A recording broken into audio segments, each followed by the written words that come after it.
Texas GOP Chair Abraham George, thank you so much. Congratulations. Thank you. Thanks for having me. So what are your goals now that you are the new Republican Party chair? Well, the primary goal is to get every Republican elected in November. That's our next big thing. Convention is over, parties coming together, we're fundraising, victories put together. So Donald Trump is on ballot, which is exciting for Republicans. Ted Cruz is on ballot. We have all the way down to constables on ballot. So we're working to make sure every one of them wins. So that's our main objective at this point. And how do you ensure that Donald Trump and Ted Cruz win in November in Texas? Well, the grassroots are very activated.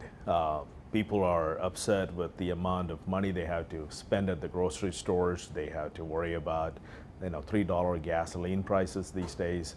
It was $4 and almost $5 at some point. So all of those things are just encouraged and exciting for grassroots members to go out and knock on doors to their neighbors and say, hey, do you want this or do you want us, basically. So I think this is working out great. We have a good team put together for all the counties now. So all the training is being deployed at this point. So yeah, the machine is working. So. And so how do you ensure that what are you going to be doing as far as like going door to door, et cetera? Because the Democrats are going to be spending money in Texas, they've already announced, doing the same thing. So how do you counterbalance that? Well, the messaging is simple. So, as in, do you want a country that is free market and limited government staying out of your life, versus you want a country where government is telling you cannot do this and that, and also tells you that you got to pay for everything that you're not supposed to be paying for. So our messaging hasn't changed. The Republican Party doesn't need to change the messaging. We just need to get it out there. And so that's our new goal, is not just change any messaging, because our party's message has been strong and very reliable. It's just getting people to understand it. So there's a lot of door knocking that's going to happen. So we've hired a good amount of people for that. What do you believe is the party's biggest challenge, and how will you go about fixing it? Well, the biggest challenge today is not just electing Republicans. We have Texas. It's not that hard to elect Republicans. We're a red state. There are some areas like Dallas County where we're at that we have issues with, but overall, state of Texas is a red state. So our goal is, the party's goal is to send a message out there saying, we're not just electing Republicans, we're actually going to pass the Republican priorities and platform that you guys are asking us to do. So property tax is a big thing, election integrity, closing the border, taxpayer-funded lobbying, all of those things comes into play, and that's our messaging. The Texas House, the GOP Right. members of the Texas House, very divided right now. Yeah. Very divisive. We had a very nasty, brutal primary fight. When you look at Speaker Dave Phelan's race, when you look at even in Collin County, March 5th, which you were a part of. Right. Very divisive. So how important is it to change that, to unite the party so that the party can ensure that its goals are actually passed in the legislature? Well, I would say the party is not divided.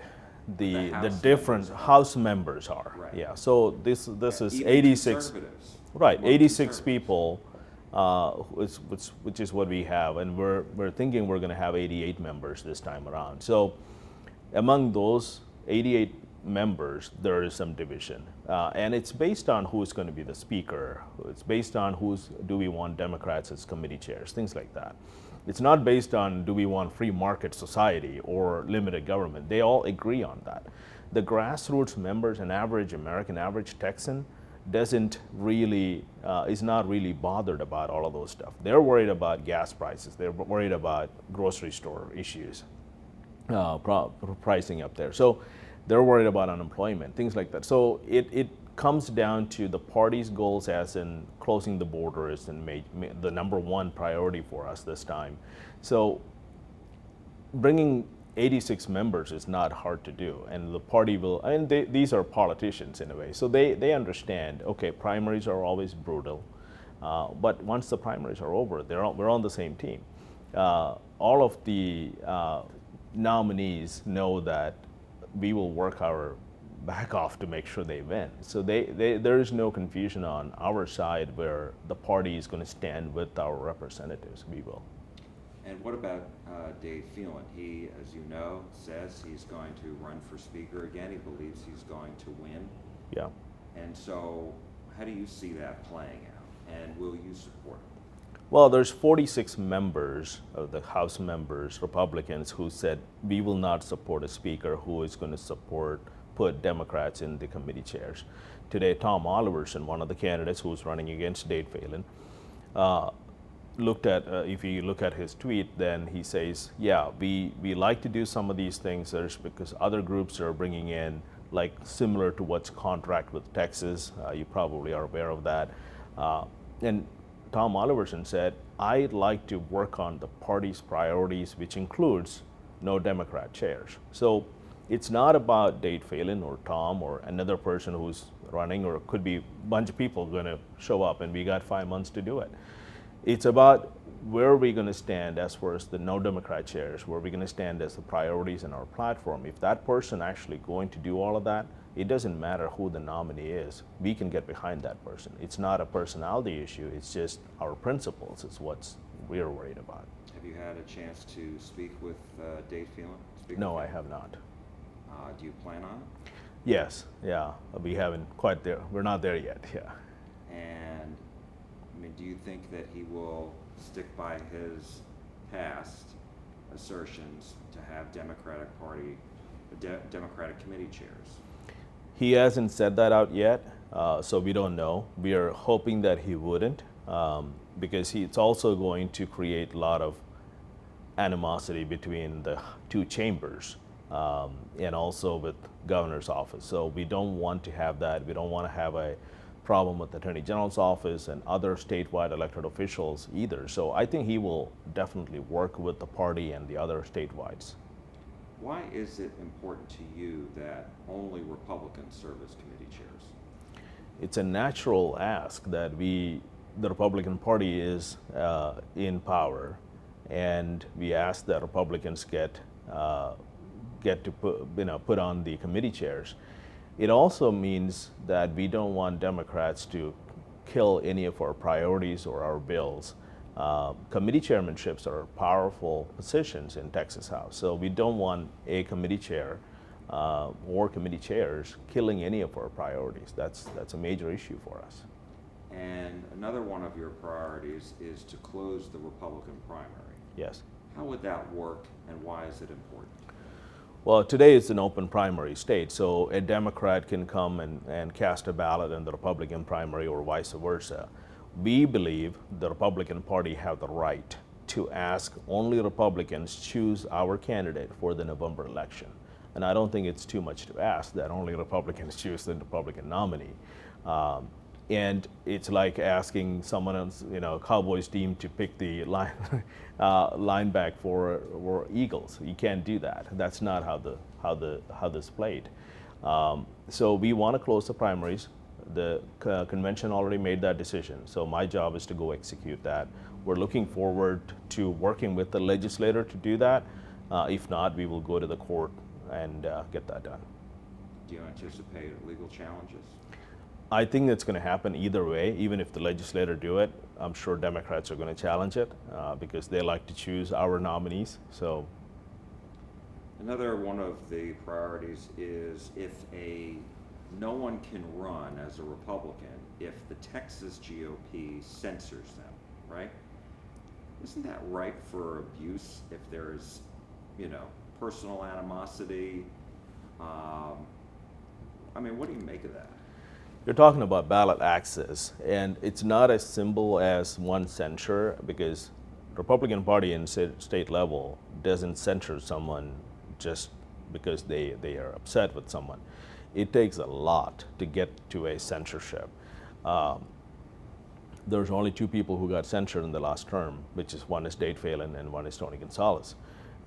It took a lot of debates before we got there, and it took a lot of, I don't know if I want to say wrongdoing, but against the party before the party decided that we're going to go censure these members. I don't think it will be abused because it's not one person, it's not the chairman who is censoring, it's 64 members coming together and debating.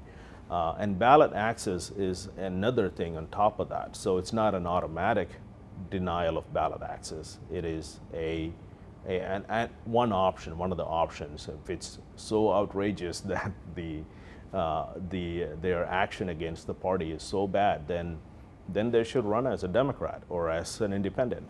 We're talking the Republican Party name belongs to the Republicans in the state of Texas, and the party have the right to say you don't get to use our name.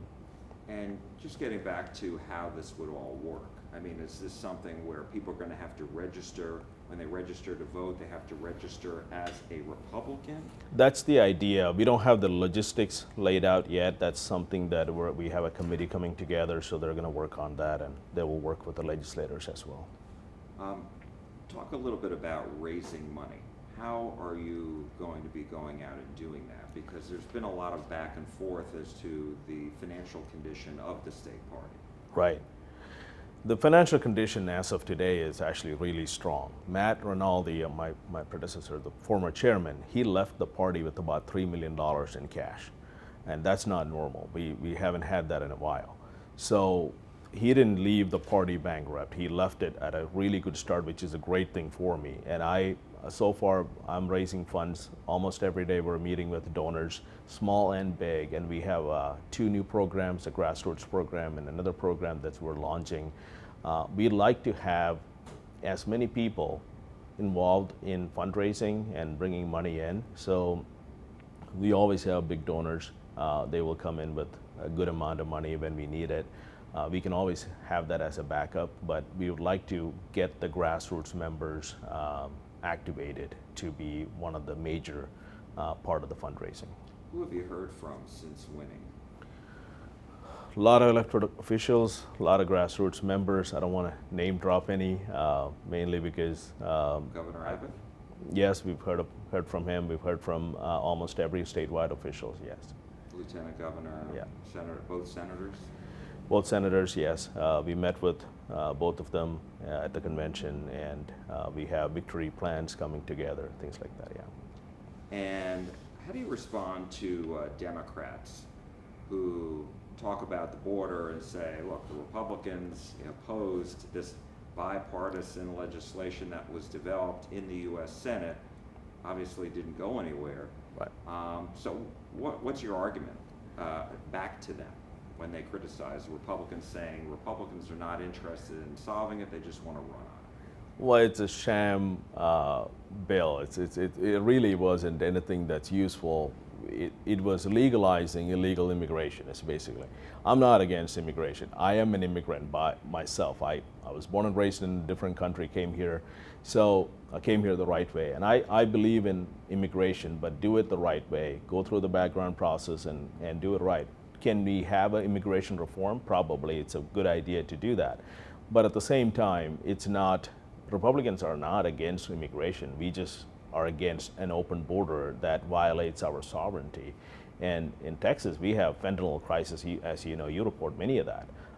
We have crime rates going up in South Texas and West Texas. So it's so bad in a way that Democrats are using this as a election talking point today. They knew this is not going anywhere when they put this together. And because they didn't put together a border policy, they put together an election talking point. So it's not going anywhere because that's what the intent was. How concerned are you about the Democrats trying to make abortion rights a serious issue in the state, as far as, in the Senate race and even in the State House Yeah. races? Well, I don't think average Texan wants to have abortion. I mean, that's not a thing that most people wake up and say, I'm worried about abortion issues in Texas. Most people wake up and talk about, I'm worried about keeping my job. I'm worried about, on my way, I had to fill up my car and it's going to cost me $80 to do it, versus it was $40 4 years ago. So abortion issue is not going to be a election issue. They can use that. They've been using it for, I don't know, last 60 years now. So they can use that, but I don't think an average Texan cares about it as much as they think they do.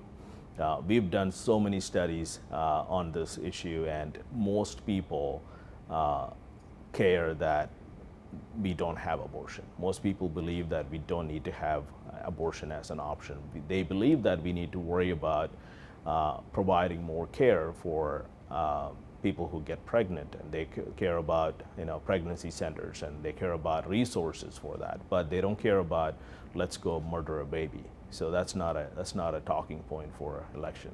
As much as the Democrats want to make it, it's not. At the beginning of our interview, you said that you believe that Republicans will increase the number of members from 86 to 88. Yeah. So what races do you have in mind? One is HD 70 right here in Collin County. It's one of them. There's one in South Texas that we're looking at. Those two are winnable races. With HD 70 was a plus 11 Biden district, but with Biden doing what he's doing today, I think people are going to flip. Also, the current representative, the Democrat representative, she ran as a moderate Democrat, and she proved herself that she's not. She's a far left Democrat, so I think that district is not going to accept her anymore. So you're putting her on notice? Yes, I mean, that's one of the districts that we're going after, yeah. What about in Dallas County? Because, on the flip side, you've got Morgan Meyer, House District 108, Yeah. Angie Chen Button, House District 112. They've had closer elections before. Back in 2018, they Right. came very close. Yeah. And so what are you doing to help them shore those up? So they're also in the list of people that we're going to work with. So we have created a list of House districts that are vulnerable in a way. But those two are not on top of the list because by looking at sheer numbers, they're not that vulnerable. So we will provide them with the resources they need, and they have a good campaign team. Our victory team is already talking to them, so yeah, they'll be good. Are there others in the North Texas region who are more vulnerable? Don't think so. We have good districts here. So almost every district is +5 or more. Some of the districts are +12, +13. So we're doing okay. Two other questions, and I appreciate your time.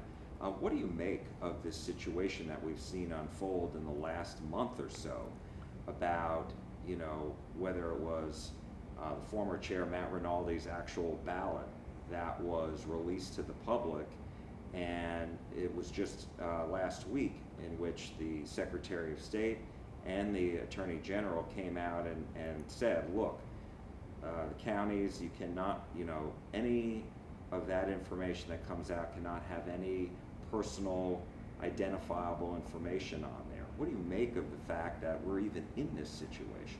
Well, I think I haven't talked to Matt's a good friend, but I haven't talked to him about this one specific issue. We had a small chat, but I don't know if that is his real ballot. Maybe it is, maybe it's not. They were claiming that few other prominent elected officials' ballots were out there as well. I believe every citizen have the right to have a private ballot, that no one should be able to identify that. How you go about it, I think that needs to be studied at the SOS level and kind of fix that problem if we have a problem. I don't think anyone should be able to go and say, I found Abraham George's ballot. As far as I'm concerned, I don't care, but an average citizen shouldn't be worried about it because especially in many areas, people don't want their ballots to be identified because they could be retaliated from their employer, from their neighbors, or family members. So even if a person is a Democrat, it doesn't matter. It's an American citizen. That's their right to have a secret ballot. So party's gonna stand behind those kind of things 100%. And the other thing I wanted to ask you about is the open Senate District 30 race that Brent Hagenbu just Right. beat Jace Yarborough, and Yarborough right before Election Day had asked you to get involved and Yes. rule Hagenbu as ineligible. You chose not to get involved. Right. Why? Because people already spoke. We had an election primary, then we had a runoff. Hagenbu won. I mean, it wasn't a close election. It was a pretty, drastic difference between two candidates. And I don't think it's in the party's best interest to go and remove that person at that point and say, no, you're not eligible. There are confusions about it, and the problem is the state legislature need to clean up our laws to say, okay, what does it mean to be a resident in a specific district? Does it mean they need to be living there full-time every day for so many days or year, whatever? So there are some confusion about that, and I don't know why Matt decided the way he decided, but when I looked at all the documents and I talked to the legal counsel, and I thought this was the right thing to do for the party and for the district, so that's what I did. And so there's a court case, you're going to let that play out. Right, basically. But in the meantime, you think the legislature needs to go back and shore it up a little bit? They do need to do that because there are other areas in the residency requirements that's not very clear, because we're talking about working with the county chairs, we're talking about working with the EAs, and so it needs to be very crystal clear, okay, this is what it is, and it's not that clear. Texas GOP Chair Abraham George, thank you so much. We appreciate it. Thank you. Thanks for having me.